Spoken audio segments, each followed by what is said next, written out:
নির্বাচনের আগে কি সুন্দর অভিনয়, বলে মা আমার তো মা নাই, আপনাদের চেয়ারের মাঝে আমি আমার মা কি নেতা তো না অভিনেতা। আজ একজন ছিল কথা বলার আগে কান্দে দিত, স্বজন হারানোর নেতা।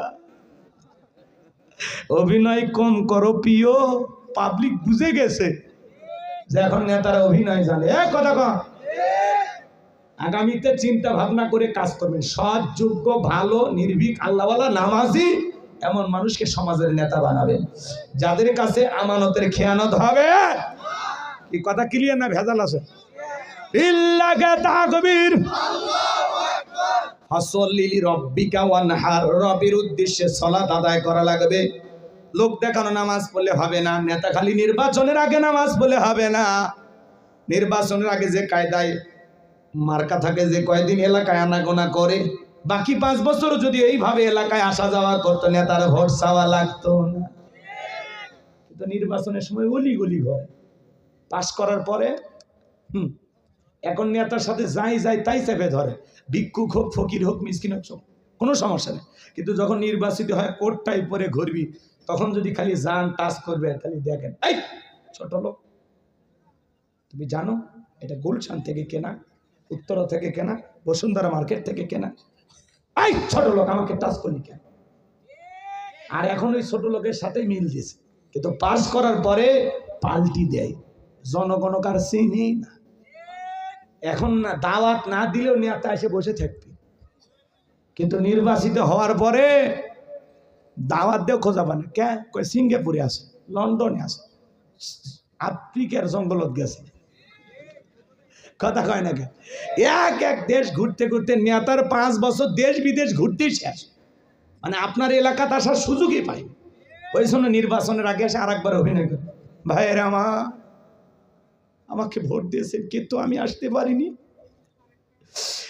আমি 4 বছর ডায়াবেটিস হাসপাতালে ভর্তি ছিলাম। এই অভিনয় করে আরেকবার কইতে কইতে ওরা যে কতবার নিল আর গেল, কিন্তু ওরা কাজ করলো না। কথা কয়, বিরক্ত হলে হতে পারেন। যুবকেরা এমন এক মাহফিল দিছে, টেকায় তোলা লাগবে না, ওই জন্য খালি দিয়ে যাচ্ছি, যেহেতু আমরা টাকা নেব না, তাই না? ভাতিজা রাগ করতেছো তোমরা? এগুলো ওয়াজ না, এগুলো ওয়াশ। সামনেতে বুঝে শুনে পা ফেলা লাগবে। টেন্ডারবাজি, চাঁদাবাজি এই দেশে চলতে দেওয়া হবে না। যারা সমাজে দুর্নীতি করবে এদেরকে সমাজের নেতা বানাইলে ওই দুর্নীতির গুনাহের দায় আপনাকেও নিতে হবে। নেতা ভালো করলে সব পাবে, খারাপ করলে গুনার পার্সেন্টেজ নেওয়ার জন্য রেডি থাকে। এই কথা কম, ঠিক আছে? তাহলে ওই 5 ধরনের নামাজির কথা বুঝতে পারছেন তো এইবার? তাহলে ওর মধ্যে আমরা কি আসি? 1 নাম্বারের মধ্যে আসি, ঠিক আছে তো ইনশাআল্লাহ। এইবার 2 নাম্বার ওয়ানহার। ওয়ানহার মানে কুরবানি করা, নিজের আমিত্বকে কুরবানি করা, অহংকারকে কুরবানি করা, নিজের ভিতরে থাকা পশু সুলভ আচরণকে কুরবানি করা, দেশের জন্য শহীদ আবু সাঈদের মতো কুরবানি হওয়া, মুগ্ধের মতো কুরবানি হওয়া, নিজের জানমাল সবটুকু কুরবানি করতে হবে। কার কাছে? জোরে বলেন, কার জন্য? ওয়ানহার মানে কুরবানি করা, খালি গরু ছাগল জবাই করার নাম কুরবানি না। 7 জন একটা গরু ভাগে কেনে, 4 জন দড়ি ধরে টানে, পিছন থেকে 3 জন ঠেলে। এমন দুর্বল গরু, যেই গরুর ওপরে বয়স্ক ভাতা ওয়াজিব, শরীরের সব হাত দেখা যায়, এমন দুর্বল গরু জবাই করলে হবে না। কুরবানি স্থান পর্যন্ত হাঁটে যাওয়ার শক্তি নাই। হুজুর বলে এটা জবাই করেন না ভাই। কয় হুজুর ওপরে হাত দেখে গেলে ভিতরে গোস্ত সেট করা আছে, এমন গরু জবাই করবেন, এখান থেকে টান দিবেন, বিশ্ব রোডে চলে যাবি, আবার ছেড়ে দিবেন, আপনার ঘরে চলে আসবি। স্প্রিং করে গোস্ত চাবিয়ে খাওয়ার কোনো উপায় নেই। এই জন্য বাজান এইরকম গাভী জবাই করলে হবে না। আল্লাহ বলেন তাসরুন নাদিরিন, চমৎকার একটা গাভী জবাই করতে হবে, হুষ্টপুষ্ট, দেখতে সুন্দর। কথা বলেন ঠিক কিনা? কুরবানির ওয়াজ আপনাদের মসজিদের ইমাম করবে, আমি করব না। শুধুমাত্র 3টা জিনিস আপনাদেরকে বলে যায়, যারা কুরবানি দেবেন 1 নাম্বার নিয়ত সহি, কুরবানি আল্লাহর জন্য। ইন্নামাল আমালু বিন্নিয়াত, প্রত্যেকটা কাজ নিয়তের উপরেই নির্ভরশীল। অনেকে বলে ছেলে মেয়ের জন্যই কুরবানি দেওয়া লাগবে, হুজুর না হলে মানুষের গোস্ত দিকে তাকা থাকবে, এই লজ্জা। আমি আমার বাচ্চাদের কষ্ট সহ্য হয় না, অতএব কিস্তি তুলে হলেও আমি দেব। কিস্তি তুলে টাকা দিলে কুরবানি অবশ্যই মুফতি সাহেব হবে না? হবে না। কথা কন হুজুর ফতোয়া দিয়েছে হবে না। শোনেন শোনেন শোনেন, আপনি কুরবানি দেবেন আল্লাহর জন্য। জবাই করার পরে ছেলে মেয়ে খাবে, আত্মীয় স্বজন খাবে, গরিব দুঃখী সবাইকে দিয়েই তো খাবে। কুরবানি করা মানে কি? ত্যাগ করা, উৎসর্গ করা, স্যাক্রিফাইস করা, বিলিয়ে দেয়া, বন্টন করা। ভোগের নাম কুরবানি নয়, ত্যাগের নাম হলো কুরবানি। অন্যের মুখে হাসি ফুটানোর নাম হলো কুরবানি। কথা বলেন ঠিক কিনা? 2 নাম্বার, সুদের টাকা, ঘুষের টাকা, হারাম টাকা দিয়ে কুরবানি দিলে হবে না। আল্লাহ পবিত্র, তিনি পবিত্র বস্তুকে ভালোবাসেন। হালাল উপার্জনের টাকা দিয়ে কুরবানি দিতে হবে। 3 নাম্বার, ফাসল্লি লিরাব্বিকা ওয়ানহার, সালাত আদায় করো রবের জন্য, কুরবানিও করো রবের জন্য। আগে নামাজ পড়ো, তারপরে কুরবানি করো। এই 3টা যদি আপনাদের ভিতরে থাকে, সহি নিয়ত, টাকা হালাল, নামাজি হয়ে কুরবানি দিচ্ছেন। আপনি যদি 20,000 টাকার একটা ছাগলও দেন, 10,000 টাকার একটা ভেড়াও দেন, ওই ছাগল ভেড়া রক্ত জমিনে পড়ার আগে আরশের মালিক আল্লাহর কাছে কবুল হয়ে যাবে। বলুন সুবহানাল্লাহ। আল্লাহ বলেন ওয়ালাকি ইয়ানালুহু তাকওয়া মিনকুম। আল্লাহ বলে কয় লাখ টাকার গরু দিলে ওইটা দেখি না, আমি দেখি তোর অন্তর, তোর অন্তরে তাকওয়া দেখি। আপনার আমার অন্তরে যেটা আছে আল্লাহ সেটাকেই কবুল করবেন। কথা বলে ঠিক কি না? আর আপনি কুরবানি দিয়ে ডিজিটাল মিটারে মাপেন, কেজি প্রতি কত বললো হিসাব করেন। ওরে কষাই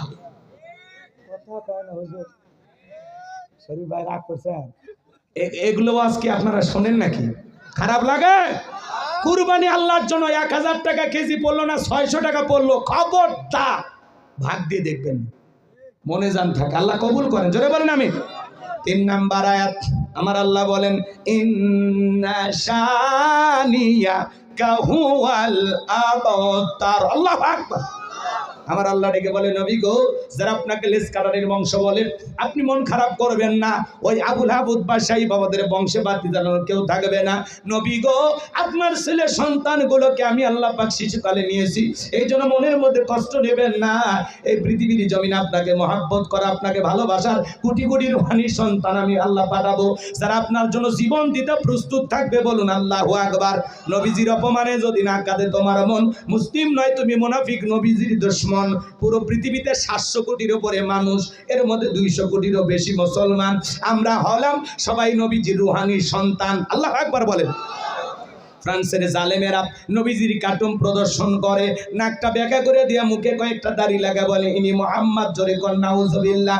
মুহাম্মদ মানে প্রশংসিত। আপনার আমার নবীর কার্টুন প্রদর্শন করে যে সমস্ত জালেমেরা, বলেন তো বাজান, আমার নবী কি দেখতে কার্টুনের মতো? এই পৃথিবীর কোন মানুষের কাছে নবীর ছবি কি আছে? এই পৃথিবীর সবচাইতে সুন্দর মানুষটির নাম মুহাম্মদ রাসূলুল্লাহ সাল্লাল্লাহু আলাইহি ওয়াসাল্লাম। যে নবীর চরিত্রের সার্টিফিকেট আল্লাহ দিয়ে বলেন ওয়া ইন্নাকা লাআলা খুলুকিন আযীম। নবী গো, আপনি হলেন পুত পবিত্র মহান চরিত্রের অধিকারী। আযীম আরবিতে এমন একটি শব্দ যার গভীরতা মাপা যাবে না। আটলান্টিক মহাসমুদ্রের কিনারায় দাঁড়িয়ে কেউ যদি চামচ দিয়ে সেজা শুরু করে, বলেন তো বাজান কি বলবে? লোকটা পাগল। আটলান্টিক মহাসমুদ্রের পানি হয়তোবা চামচ দিয়ে কোনো না কোনো দিন হয়তোবা চামচ দিয়ে শুকানো সম্ভব হলে হতেও পারে, কিন্তু নবীজির চরিত্র নিয়ে আলোচনা করে শেষ করা যাবে না। এর কোনো কুল কিনারা নাই। বলুন সুবহানাল্লাহ। যে নবী 63 বছরের জিন্দেগিতে একটি মিথ্যা কথা বলেননি, এমন বিশ্ব রেকর্ড পৃথিবীর আর কোন নেতার আছে? জীবনে কখনো তুমি মিথ্যে বলনি, তাই তো তোমায় পেতে কাঁদে এই ধরণী। জীবনে কখনো তুমি মিথ্যে বলনি, তাই তো তোমায় পেতে কাঁদে এই ধরণী। জোরে বলেন মারহাবা। সেই নবীকে আদর্শ নেতা মানতে রাজি আছেন তো ইনশাআল্লাহ? 63 বছরের জিন্দেগিতে একটি মিথ্যা কথা বলেননি মুহাম্মদ রাসূলুল্লাহ সাল্লাল্লাহু আলাইহি ওয়াসাল্লাম। আল্লাহু আকবার। কেমন মহামানব ছিলেন, কি সুপার কোয়ালিটির মহামানব ছিলেন, কেমন মানুষ ছিলেন। সেই নবীকে ওলীদ বিন মুগীরা গালি দিয়ে বলতো, অকাত্য ভাষায় বিশ্ব নবীকে গালি দিত। আল্লাহ আয়াত নাজিল করে বলেন, উতুল্লিম বাদা যালিকা জানিম, নবী গো এই ওলীদ বিন মুগীরা আপনাকে গালি দেয় কারণ এ হলো পিতৃ পরিচয়হীন জারর সন্তান, এর জন্মের ঠিক নাই। নবীকে গালি দিবে যারা বাস্টার্ড, তারা জারর সন্তান, তারা বাস্টার্ড। কথা বলেন, শোনেন 2 মিনিটে কথাটা বলে দিয়ে যায়, রাগ করেন নাকি? ছেলেটা বৈধ না বৈধ জানে কে? ফ্যাক্টরি মালিক, তার মানে মা। ওলীদ বিন মুগীরা বলতেছে, নবী এত বড় কথা, আমার জন্মের ঠিক নাই, আপনি থাকেন, আমি আমার মায়ের কাছে যাই। তার মায়ের নাম ছিল ঝরনা। যা বলে, মা করবি না কোনো তাল বাহানা, নবী আমাকে বলেছেন উতুল্লিম বাদা যালিকা জানিম, আমি নাকি পিতৃ পরিচয়হীন যারা সন্তান, আমার নাকি জন্মের ঠিক নাই। ওলীদ বিন মুগীরার মা বয়স হয়ে গেছে, ডেকে বলে, বাবা আমারও বয়স হয়ে গেছে, মিথ্যা আমি বলবো না, এক পা কবরে চলে গেছে। আর মনে মনে ভাবতেছে, এত গোপন তথ্য নবী জানলো কেমনে? নবী তো জানতেন না, নবীকে জানিয়ে দিয়েছেন তিনি কে। ওলীদ বিন মুগীরার মা বলতেছে, বাবা ব্যবসা বাণিজ্যের কাছে তোর বাবা এতটাই ব্যস্ত থাকে, তোর বাবা ব্যবসা চেনে, টাকা চেনে, কিন্তু তোর মায়ের মন বোঝে না, সে যে কেন আসে না, কিছু ভালো লাগে না, এবার আসুক, তারে আমি মজা দেখাবো। ভাইরা যখন বিদেশে থাকে, দেবররা ভাবির দরজায় স্লোগান দেয়, ভাবি ভাইয়া তোমার বর, আমি যে দেবর, ভেবে দেখো ভাবি কার কত দাবি, ভাই গেছে মারলো সে, আমরা তো দেশে আসি। কথা বলে ডিজিটাল ভাবি এই কথাগুলো শুনে খুব খুশি হয়। এমনও দুষ্ট দেবর আছে, মাঝে মাঝে ভাবির ঘরে ঢুকে বলে, ভাবি আপনার চেহারার দিকে তাকাইলে মনে হয় না যে আপনার বিয়ে হয়েছে, আপনি যে 2 বাচ্চার মা, বোঝাই যায় না। কথা কয় না? ভাবি ও ডিজিটাল ভাবি কথাগুলোকে এনজয় করে। ভাবি যদি নেককার হইতো, দিনদার হইতো, আল্লাহওয়ালা হইতো, আল্লাহর ভয় যদি ভাবির অন্তরে থাকতো, ভাবি ডেকে বলতো, কুল্লিল মুমিনিনা গুদ্দুনা মিন আবসারিহিম, হে দেবর আল্লাহ বলেছেন মুমিন পুরুষের দৃষ্টি থাকবে নিচের দিকে, আমাকে দেখার অধিকার তোর ভাইয়ের আছে, তোর জন্য আমাকে দেখা জায়েজ নাই, ঘর থেকে বের হয়ে যা। মা বোন যারা আবার শুনতেছেন, মা 2টা পুরুষ হতে 2 কিলোমিটার দূরে থাকবেন। একটা দেবর আর একটা দুলা ভাই, এরা হলো মৃত্যু তুল্য বিষাক্ত সাপের চাইতেও ভয়ঙ্কর।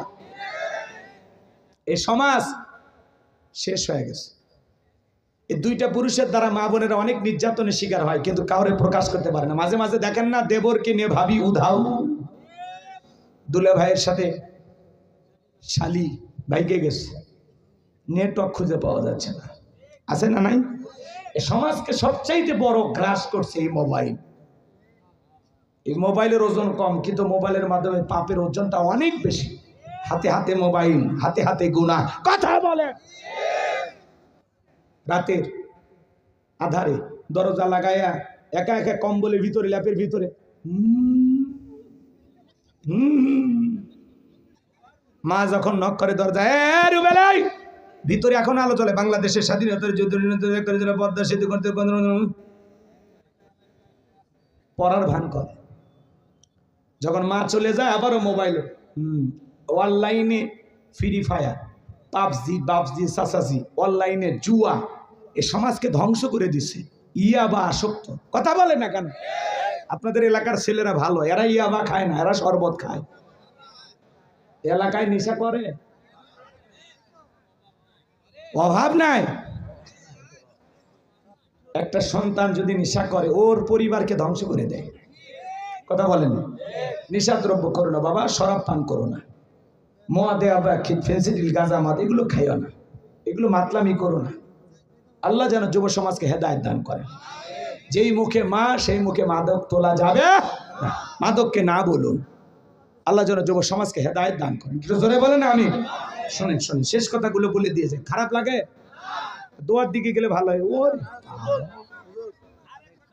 মেলা রাত হয়েছে, আমি তো মনে করি কেবল 12টা বাজতেছে, 12টা পার হয়ে গেছে।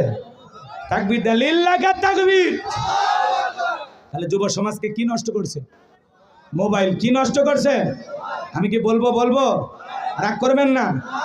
দেশে মোবাইল আইছে, চিঠি বন্ধ হইয়াছে, দিওয়ানা বানাইছে, ভোলা মাইয়ার মনের কথা ভাসে বাতাসে। ও দেখো ভোলা পানের মন বাদা ফেসবুকে এখন, ও দেখো পোলা পানের মন বাদা ফেসবুকে এখন, মোবাইলে চ্যাটিং কইরা কাটায় সারাক্ষণ। এই মোবাইল পাইয়া দেখো মদনের মাইয়া, এই মোবাইল পাইয়া দেখো মদনের মাইয়া কি কাণ্ড ঘটাইছে, স্বামী সংসার রাইখা নাকি পালাইয়া গেছে, সে যে স্বামী সংসার রাইখা নাকি পালাইয়া গেছে। 2 বাচ্চার মা 4 বাচ্চার মা পরকীয়া প্রেম করে আরেকটা ছেলের হাত ধরে পালিয়ে যায়। যে নারী স্বামী রেখে সন্তান রেখে আরেকটা ছেলের হাত ধরে পালিয়ে যায়, ওটা হলো নারী জাতির কলঙ্ক, ওটা পাশানি ডাইনি বিশ্বাসঘাতক নারী। কেমনে পারলা বোন?